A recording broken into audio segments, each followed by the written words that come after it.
Hello students, मैं अमित कुमार वर्मा आपके YouTube channel गोला मैथ्स के प्लेटफॉर्म पर आपका स्वागत करता हूं। आज मैंने क्वेश्चन लिया है थेल्स प्रमेय। इसको हम आधारभूत आनुपातिकता प्रमेय भी कहते हैं।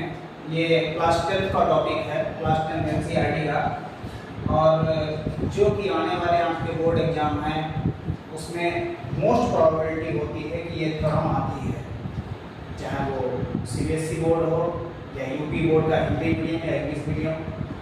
मोस्ट प्रोबेबिलिटी रहती है इस थ्योरम के आने की। तो देखिए है क्या थेल्स प्रमेय। इसको हम बोलते हैं आधारभूत आनुपातिकता प्रमेय, इंग्लिश में बोलते हैं बेसिक प्रॉस्पेरिटी थ्योरम। इसलिए शॉर्ट में इसको हम बीपीटी भी बोलते हैं, बीपीटी भी बोलते हैं, बेसिक प्रॉस्पेरिटी थ्योरम। तो स्टेटमेंट इसका मैं आपको बता दे रहा हूं। किसी त्रिभुज में किसी एक भुजा के समांतर, मैं रेखा खींच लेता हूं, एक भुजा के समांतर एक रेखा हमने खींची डीई। ये रेखा अन्य दो भुजाओं को जिस अनुपात में विभाजित करती है वो दोनों भुजाओं के अनुपात क्या होंगे, बराबर होंगे। यही हमें प्रूफ करना है। वैसे समझिए, in any triangle when a side is parallel to any side of triangle then the parallel line bisect remain two sides in same ratio. यही होती है थेल्स थ्योरम, और यही हमको प्रूव करना है। तो देखिए, मैं सबसे पहले इसका गिवन लिखता हूं। गिवन मेरे पास क्या है, इसका गिवन है in triangle ABC, triangle ABC में हमें पता है DE पैरेलल है किसके, BC के। ये साइड इसके क्या है, पैरेलल है, सिर्फ इतना ही पता है। अब आते हैं इसके प्रूफ पर कि हमें प्रूफ क्या करना है। टू प्रूव करना है AD upon BB is equal to AE upon EC ये हमें प्रूव करना है। ध्यान दीजिए बच्चों, this ratio upon this ratio upon this, AD upon BB is equal to AE upon EC, ये अपन लोगों को प्रूव करना है। छोटी सी इसमें कंस्ट्रक्शन है, जरा देख लेते हैं, क्योंकि कंस्ट्रक्शन की इस थ्योरम में रिक्वायरमेंट होती है। कंस्ट्रक्शन मतलब रचना। तो कंस्ट्रक्शन ये हम करेंगे कि यहां से पॉइंट डी से AE साइड पर एक परपेंडिकुलर डालेंगे, इसको हमने नाम m दे दिया। पॉइंट E से AD साइड पर एक परपेंडिकुलर डालेंगे, इसको नाम हमने n दे दिया, ठीक है ना। फाइनली B से E को क्या कर लीजिए, ज्वाइन कर लीजिए। ये हमने ज्वाइन कर लिया। ये हो गई हमारी कंप्लीट कंस्ट्रक्शंस। तो इसको लिखते हैं इन ट्रायंगल ABC हमने क्या किया है, EN perpendicular AD and DM perpendicular AE, ये हमने किया। and join the sides BE and CD, ये अपन हो गई कंस्ट्रक्शन। तो उम्मीद करते हैं इतना समझ में आया होगा। अब इसके प्रूफ पे आते हैं। ध्यान दीजिए, इसका प्रूफ देखिए, मोस्ट इंपॉर्टेंट थ्योरम है क्लास 10 के लिए, कक्षा 10 वाले स्टूडेंट के लिए। तो ध्यान से देखिए, at first we have to take this triangle ADE। In triangle ADE, इस ट्रायंगल में तुम्हें क्या पता है, एरिया ले लो, area of triangle ADE is equal to, भाई राइट एंगल ट्रायंगल समकोण त्रिभुज का क्षेत्रफल क्या होता है? 1/2 बेस इनटू हाइट, 1/2 आधार गुणा ऊंचाई। सिंपल आप लोगों को पता होगा, 1/2 बेस इसका क्या है? AE, और हाइट कितनी है? DM। ये समझ में आता होगा। अच्छा भाई, अब जरा एक तो ट्रायंगल ये ले लिया हमने, एक ट्रायंगल इसमें और देखिए इस टाइप का मिल रहा है, ये दिख रहा होगा फिगर में, फील करिए, DEC, ये ट्रायंगल दिखा, इसका परपेंडिकुलर इस ट्रायंगल के बाहर है, ये रहा यम। तो इस ट्रायंगल को लीजिए, इन ट्रायंगल CED या DEC, DEC निकालो area, area of triangle DEC is equal to 1/2, base क्या है इसका? EC, EC इंटू परपेंडिकुलर क्या है? परपेंडिकुलर है DM। ठीक है, इतना तो क्लियर हो रहा होगा। अब इन दोनों इक्वेशंस को क्या कर दीजिए? डिवाइड कर दीजिए।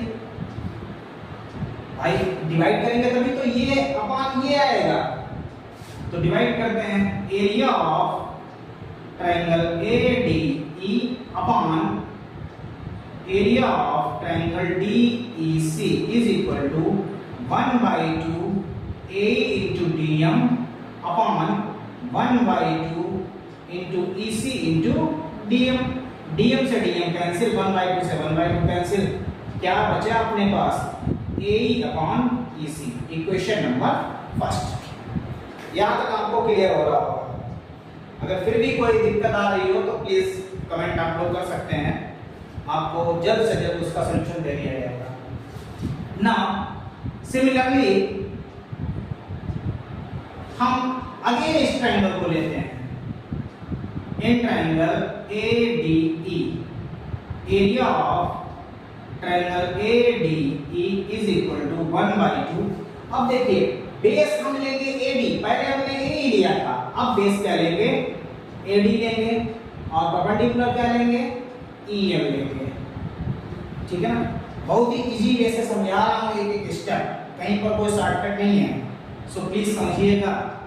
सिमिलरली एक ट्रायंगल एक और मेरे पास मिला इस टाइप का, ये पॉइंट B है, ये पॉइंट E है, ये पॉइंट D है, इसका परपेंडिकुलर ट्रायंगल के बाहर जा रहा है, ये रहा पॉइंट N। इस ट्रायंगल को लीजिए, इन ट्रायंगल BDE, BDE, इसमें आप अपन को एरिया निकालना है, area of triangle BDE is equal to 1/2, base क्या है? BD इंटू परपेंडिकुलर क्या है? EM। जिस प्रकार से हमने ऊपर डिवाइड किया था, सिमिलरली इन इक्वेशंस को भी आपस में डिवाइड कर लीजिए, LHS को LHS से डिवाइड कीजिए, area of ADE upon area of triangle BDE is equal to 1/2 AD into EM upon 1/2 BD into EM। EM से EM कैंसिल हो गया, क्या बचा? हाफ से हाफ कैंसिल हो गया, अपने पास आ गया AD अपॉन BD। तो उम्मीद करते हैं यहाँ तक आपको क्लियर हो रहा होगा। इसको कर देते हैं इक्वेशन नंबर सेकंड। ठीक है बच्चों, यहाँ तक कोई कष्ट हो तो वहाँ बिल्कुल कमेंट कीजिएगा।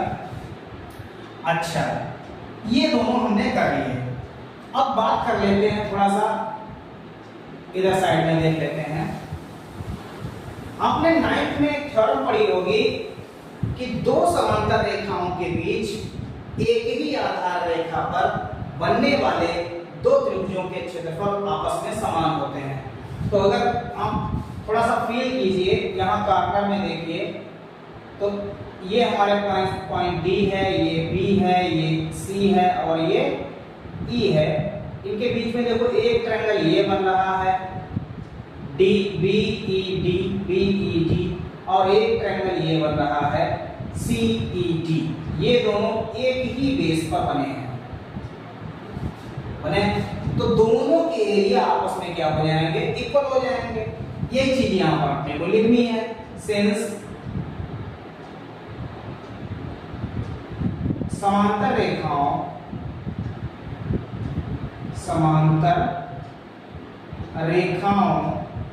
के मध्य व एक ही आधार पर बने त्रिभुज के क्षेत्रफल बराबर होते हैं। ये अपने को पता है, कहां से, हमने जब पढ़ी होगी। तो इस प्रकार से हमारे पास ट्रायंगल कौन मिले, therefore area of triangle BDE is equal to area of triangle CED या DEC, कुछ भी लिख सकते हो। इसको पढ़ लेते हैं क्वेश्चन नंबर। यहां तक आपको कोई प्रॉब्लम उम्मीद करता हूं नहीं होगी, बहुत ही इजी वे में समझा रहा हूं। अब जरा ध्यान दो, सेकंड इक्वेशन और थर्ड इक्वेशन। सेकंड इक्वेशन मेरे पास क्या है, from equation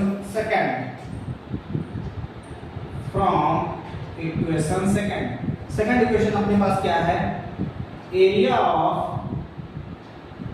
triangle ADE upon area of triangle BDE। जरा ध्यान दीजिए, एरिया ऑफ ट्रायंगल BDE को रिप्लेस करके हम क्या लिखेंगे, एरिया ऑफ ट्रायंगल DEC, ठीक है ना, इज इक्वल टू RHS में क्या दे रखा है, AD अपॉन BD। ये हो गई इक्वेशन नंबर 4। अब जरा गौर करो, इक्वेशन नंबर फर्स्ट और इक्वेशन नंबर 4 में आप जरा फोकस करिए। इसका LHS लिखा है area of triangle ADE upon area of triangle DEC। यहां भी LHS देखिए, area of triangle ADE upon area of triangle DEC। दोनों इक्वेशंस, फर्स्ट इक्वेशन और फोर्थ इक्वेशन में LHS इक्वल है। जब LHS इक्वल होते हैं तो उनके हम RHS भी इक्वल कर देते हैं। तो दोनों इक्वेशंस को क्या कर दीजिए, इक्वल कर दीजिए। From equation first and third, first का LHS क्या है अपने पास, RHS AE अपॉन EC, और फोर्थ का RHS क्या है, AD अपॉन BD। देखिए शायद मुझे यही प्रूव करना था, थोड़ा सा इधर उधर लिखा है, कोई दिक्कत नहीं, कोई इशू नहीं। आप यहाँ पर अपना आंसर छोड़ सकते हैं। अगर आप और लिखना चाहते हैं तो AD upon BD is equal to AE upon EC। ये थ्योरम आपकी